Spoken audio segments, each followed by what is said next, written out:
Derek Chisora, Deontay Wilder. What is this? Let's go, Ted. Oh my God. Two legends of the sport. Two icons. This is scary.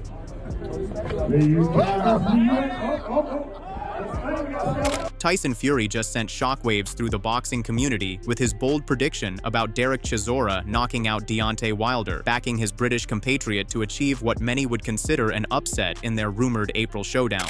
I think it's a very, very good fight. But on this one, I'm going to go with my boy, Del Boy, Chisora, for a stoppage. The Gypsy King speaks from a position of unique authority on this particular matchup, having faced both warriors 3 times apiece throughout his illustrious career. His history with Chisora stretches back to 2011 when they first met, followed by another encounter in 2014, with both contests going the distance in Fury's favor. Their trilogy bout in 2022 saw a different outcome as Fury halted Del Boy, bringing their rivalry to a decisive conclusion. As for Wilder, their initial meeting ended in a controversial draw after Fury had been away from the sport for an extended period. The rematch and third fight told a different story entirely, with Fury stopping the American knockout artist in what became 2 of the most thrilling heavyweight battles in recent memory. Since those epic wars with Fury, both fighters have experienced contrasting fortunes in the ring. Wilder has endured consecutive defeats against Joseph Parker and Zhilei Zhang, raising questions about whether his best days are behind him. Meanwhile, Chisora has managed to secure impressive victories over Otto Wallen and Joe Joyce, proving he still possesses the ability to compete at a high level despite being in the twilight of his career. These recent results add an intriguing dimension to their potential clash, with momentum seemingly favoring the veteran British brawler. So I've just seen that Chisora and Deontay Wilder are going to do a fight. I think this is a great fight. You know, I've fought both of these men 3 times each, actually. Just thought of that. And I think it's a very, very good fight. But on this one, I'm going to go with my boy, Del Boy, Chisora, for a stoppage. Get up there, Derek! Come on! The prospect of Chisora versus Wilder has captured the imagination of boxing fans worldwide, representing a fascinating collision between 2 fighters known for their aggressive styles and unwillingness to take a backward step. Chisora has made no secret of his intention to retire after his 50th professional fight, viewing it as a symbolic milestone to cap off a long and distinguished career. However, should he manage to defeat someone of Wilder's stature and reputation at this advanced stage, the temptation to continue fighting and capitalize on such a significant victory might prove too strong to resist. The 42-year-old British warrior appeared on TalkSport to discuss the ongoing negotiations for the Wilder fight, expressing his willingness to face anyone provided the financial terms meet his expectations. He explained that a previously scheduled December bout fell through specifically because the contract offered didn't satisfy his requirements, demonstrating his business acumen alongside his fighting spirit. Chisora emphasized that he needs both a favorable agreement and appropriate compensation before committing to step back into the ring, showing that even at this stage of his career, he understands his value in the marketplace. When discussing potential venues for the showdown, Chisora identified Tottenham as an ideal location that would create an electric atmosphere befitting such a significant heavyweight encounter. The suggestion of staging the fight at a major London venue underscores the commercial appeal of this matchup and the belief that it would attract substantial public interest. Beyond the immediate fight itself, Chisora hinted at even bigger possibilities on the horizon, mentioning that the winner could potentially face Oleksandr Usyk later in the year, adding another layer of significance to the contest. You want to fight Wilder in April? Listen, I'll fight anybody. You know, if all I need is a good contract.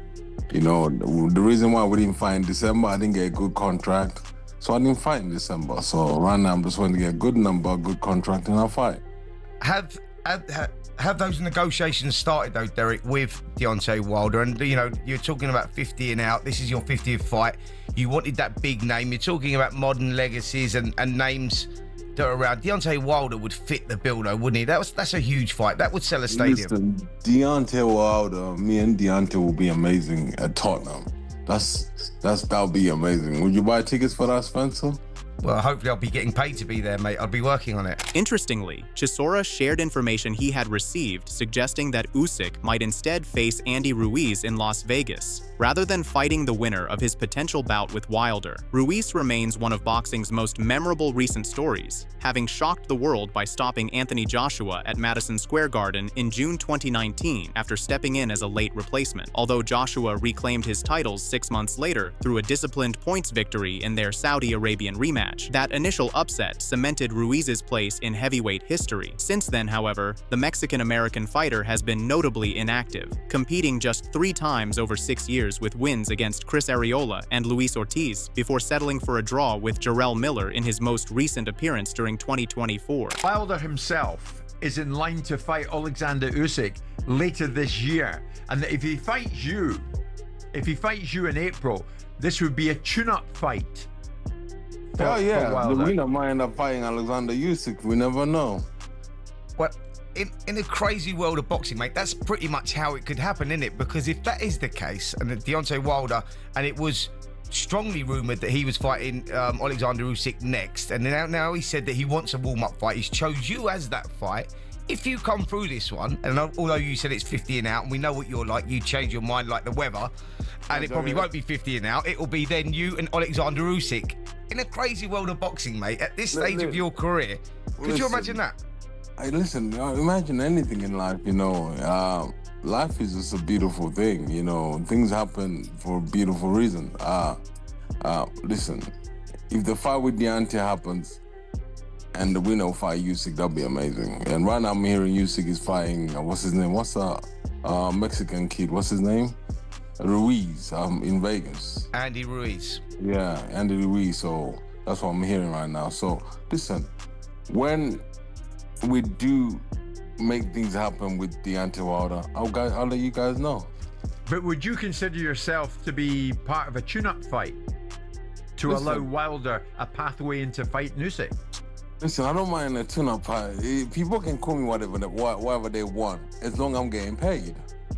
The name of the game is call me any names you want, just write me a check. I don't mind. Regarding his approach to fighting Wilder, Chisora displayed the confidence and self-belief that has characterized his entire career. He outlined his training philosophy, centered on the understanding that his opponent would need to knock him unconscious to secure victory, as simply outpointing him over the championship distance would prove extremely difficult. The British veteran declared his love for combat and willingness to endure punishment, warning that if Wilder cannot finish him definitively by the later rounds, he would overwhelm the American with sustained pressure and aggression. You're on a good run at this stage of your career, and we know that you've been talking about retirement for a while, but Deontay Wilder, if this fight was to take place and it happens in April, who do you see as starting favourite going into this one, a bookie's favourite?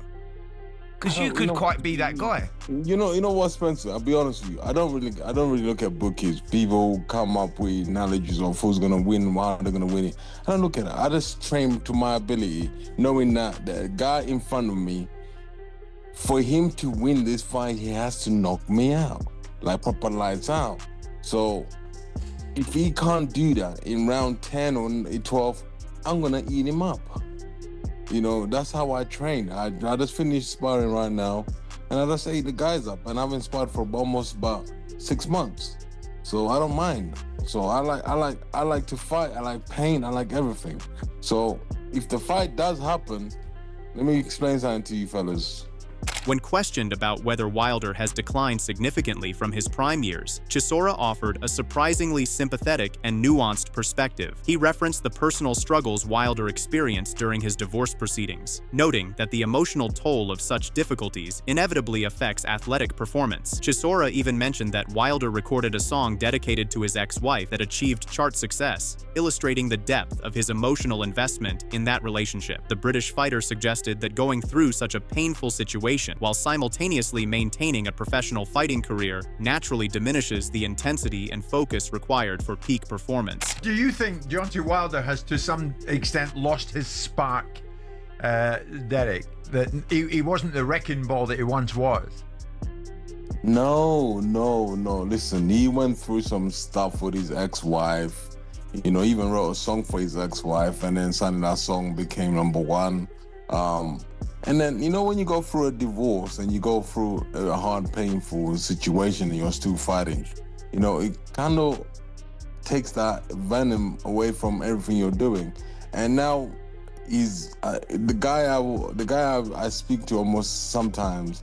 He's back on track now, you know. So, and he came out on a podcast talking about how this broke him, how this mentally disturbed his mind in boxing.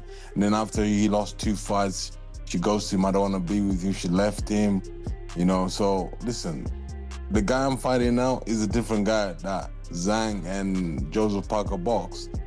You know, so yeah. I'm excited, man. Yeah, I had that conversation with him out in Dubai, Derek, actually, and he was talking about betrayal from his wife, and that affected his performances inside the ring. And we was going to see the old Deontay Wilder when he comes back, and that fight possibly in the springtime, which is now against you. So you're going in against an unknown commodity in many ways, aren't you? Because if you get the Deontay Wilder of old, this guy is a dangerous guy. The original plans for Wilder to face Usyk in a summer showdown in San Francisco as part of launching I Visit Boxing's ambitious initiative have apparently been shelved. This development also impacts WBO champion Fabio Wardley, who had been strongly linked to a title defense against Chisora before the Wilder possibility emerged. The constantly shifting landscape of heavyweight boxing continues to create new possibilities and close off others as promoters, managers, and fighters navigate competing interests and opportunities. Meanwhile, Fury himself has been making headlines regarding his own comeback plans after spending the entirety of 2025 in retirement following consecutive defeats to Usyk. His manager Spencer Brown revealed to Sky Sports that approximately 5 or 6 different opponents are being considered for the Gypsy King's return, with Russian powerhouse Arslanbek Makhmudov emerging as the frontrunner. The 36-year-old stands an intimidating 6 feet 6 inches tall and represents a legitimate threat to any heavyweight. Brown confirmed that negotiations have progressed significantly, with contract discussions well advanced, though not yet finalized. The target date for Fury's comeback stands at April, though no major British cards have been announced for that month at the time these discussions took place. Moses Itama's rescheduled encounter with Jermaine Franklin on March 28 likely eliminates the first week of April from consideration for Fury's return. You know, Tyson Fury's helped me out so many times. He's like a brother to me. I won't fight him.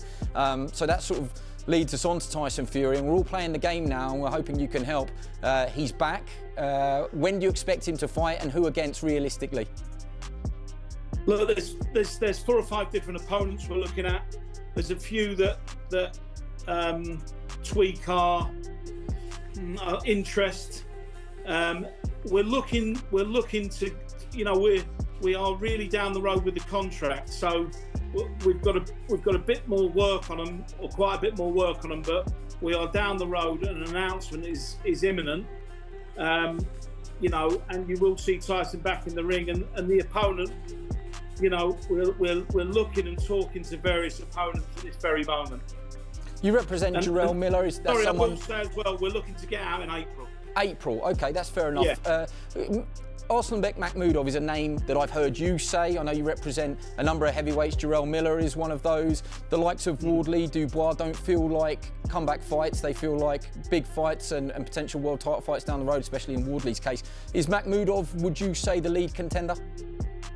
I'd say that he's in the top 3 or 4, yeah, most definitely. And we're looking at 5 or 6 different opponents. But yeah, he would be in the top. But that's not for me to announce. That's the promoters will announce that. Everybody's working very hard to get this fight underway. So that wouldn't be my position to actually announce that. But yes, all I can confirm to you is he is one of the 3 or 4 we are looking at very closely. The circumstances surrounding potential fights have been dramatically affected by tragedy, as plans for Fury and Joshua to take warm-up bouts before meeting each other in a Battle of Britain blockbuster were derailed by devastating events. Joshua survived a fatal car accident in Nigeria just 4 days after Christmas, occurring less than 2 weeks after he had knocked out YouTube personality Jake Paul in Miami. While the 36-year-old escaped with his life, 2 close friends, Latif Ayodele and Sinagami, tragically perished in in the crash. Understandably, Joshua's boxing future has been placed on hold as he grieves these profound losses, with promoter Eddie Hearn providing updates while praising Fury's return to training. Hearn noted the transformation in Fury's social media presence, observing how someone who had largely withdrawn from public view has suddenly become highly active in sharing his training journey. The promoter reflected on boxing's capacity to provide salvation during difficult periods, acknowledging that while Fury may not currently need rescuing in the same way he once did when battling depression and substance abuse, the sport continues to offer him purpose and structure. Would we see Tyson and AJ? Yes, we will see that. I believe so. We'll see Tyson Fury fighting in a couple months. Yeah, he will fight, but where is he gonna fight? Who's he fighting? And I want to see the Gypsy King back, and I want to see Anthony back, and I want to see Dylan back. So I want to see the Gypsy King back, because the Gypsy King, I know exactly what he's trying to look for. He's trying to get a warm-up fight Usyk, gets beat by Usyk, and then say, I'm gonna fight AJ. That's the pattern he's trying to do it by, basically. So we'll see. Respected trainer Shane McGuigan offered his tactical assessment of a potential Fury versus Wardley matchup, predicting that Fury would emerge victorious on the scorecards. McGuigan's analysis focused on Wardley's stylistic limitations, noting that the Ipswich fighter struggles significantly when opponents refuse to engage on his preferred terms. Wardley's apparent vulnerability often deceives opponents into believing they can rush in for an easy finish, only to walk directly into devastating counterpunches that change fights instantly. McGuigan suggested that someone with Fury's ring intelligence, experience, and defensive capabilities could exploit these weaknesses simply by remaining behind his jab and refusing to provide the type of stationary target Wardley needs to land his most dangerous weapons. At 31 years old, Wardley represents youth and establishing himself among the heavyweight elite. It's great for the division, but stop retiring and coming back, isn't it? It's tiring, it's emotionally exhausting for us avid fans of him, but no, it's I think he's the guy, isn't he? Because he's got the belt and he's not the best boxer, and everyone thinks that they can beat him, and then he keeps pulling something out of the bag. There's so many chinks in his armour, and if you look at it, then you especially someone like Cabello, for instance, they go, I could walk through that guy.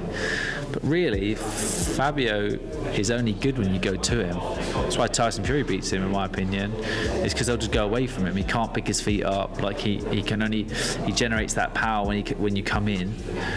And he looks so rocky all the time that people go in for the finish, and he just turns one over and pulls one out of the bag. So, someone that will be disciplined like Fury and will just stick behind his jab, and he can sense it, I think beats him. I think the likes of Cabello versus Fabio will be a great fight, and I think genuinely Fabio has a chance of knocking him out, because there's vulnerabilities there, and he's too ignorant to the fact that he has to step back and do something else. He just keeps walking forward, and there's only so many times he can do that before he gets flattened. And then obviously you've got the Moses Atumas of this world and stuff that would be far too sharp for Fabio Wardley. So it's just Frank Warren's got he's got his belt secured with Fabio, and then he can just navigate it between who he wants with Fury and Moses Tuma. However, not everyone shares such optimism about Fury's prospects moving forward. Former three-weight world champion Duke McKenzie expressed considerable skepticism when discussing the situation with Boxing Social, revealing his exhaustion with what he characterized as an endless cycle of Fury retirement announcements followed by inevitable comebacks. The 62-year-old pundit questioned whether the general public even maintains genuine interest in another chapter of what he views as heavyweight boxing's longest-running drama. Despite his fatigue with the repetitive nature of Fury's career arc, McKenzie acknowledged that if the former champion genuinely wants to re-establish himself among the division's elite rather than simply collecting paychecks, facing Wardley represents the most logical and necessary challenge available. McKenzie didn't hesitate in identifying what he sees as a fighter ascending toward his prime, squaring off against one potentially declining from his peak years. No, I'm not surprised, and like I said before, I'm bored of it. Everybody's bored of it. If you're going to fight, fight. If you're not going to fight, go and get a day job. Go and do something else. Join a circus. Become a TV celebrity. Just crack on with life. There's more things People got more things to worry about and concern themselves about, whether or not Tyson Fury is actually going to fight again. He's been out of action for quite some time now, and you know, he keeps banging on about, I'm going to return to the boxing. You know, am I or am I not? I don't really think anybody gives a damn anymore. I really don't. If he wants to get back into world-class contention, then there is no other fight out there for him other than Fabio Wardley. However, first of all, he couldn't take Fabio Wardley as a warm-up fight because Fabio Wardley is not an opponent. Fabio Wardley is a world champion in his own right. So let's just get that straight. He's not an opponent. Secondly, if he has a fight in the build-up to Fabio Wardley, and then he calls out Fabio Wardley and says he wants to fight Fabio, it's not going to end well for him. Now, you know, I've picked against Tyson Fury several times previously, and I'm not bragging, but I haven't been wrong. Several times I picked against him. The Usyk fights, both of them, I was right. And Fabio Wardley right now is all wrong for Tyson Fury, because you got one guy clearly on the ascendancy, on the way up, Fabio Wardley. Young, hungry, hits hard, wants that big name. Enter Tyson Fury, ticks every box Fabio Wardley could ever want. We still haven't seen the best of Fabio Wardley, I promise you that, because he's still learning. Even as a world champion, he's still learning. So right now as we speak, if I was a gambling man, I'm picking Fabio Wardley all day long. So what are your thoughts about this? Do let us know in the comment section below. If you enjoyed the video, make sure to like and subscribe for more boxing content like this.